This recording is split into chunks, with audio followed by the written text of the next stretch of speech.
Our spotlight on business risk shows that we are in an age of accelerating risk. And when you really think about everything that is changing, it's multifaceted, you really realize that no company is immune from this kind of risk landscape that we're all living in, no matter what size or how many different types of providers or resources a company has. But there are some common themes. Employment risk and understanding how employees want to react to their companies that they're working for today.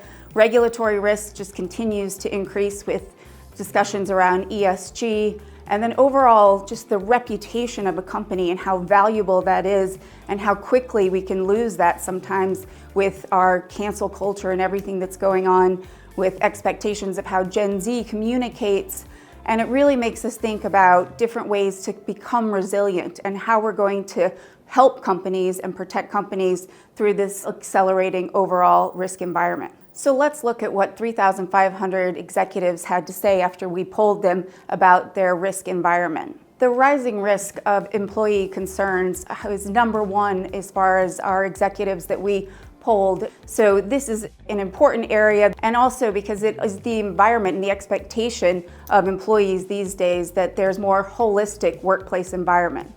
It's not surprising that 20% of the executives that we polled responded that reputation is of paramount and protecting the reputation in the brand of their company. We're actually surprised that it's at 20% and thought it might be higher. When you think about reputation, it is the ultimate value of a company and an enterprise, and everything can feed into reputation. So not only the financial performance, the operational performance, but any misstep along the way. The regulatory landscape continues and will always be a heightened focus of executives. But what we've seen recently is the regulators continuing to try to keep up with shifting technology liabilities. You've got executives trying to follow through with what they want to do, which is abide by the regulatory environment.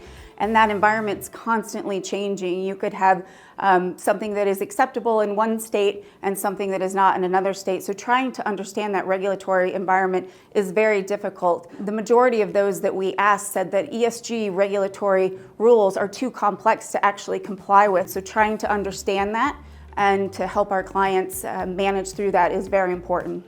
Originally, directors and officers' liabilities' main focus was on the financial performance of the company and making sure that that was established within the guidelines that they had set out. And now when you think about the potential for liability, it is a whole host of areas, whether it be a cyber attack, a business interruption, an employee situation, a reputational issue. And please watch out for coming insights about how we view executive risk in the changing landscape going forward and insights that we have to offer.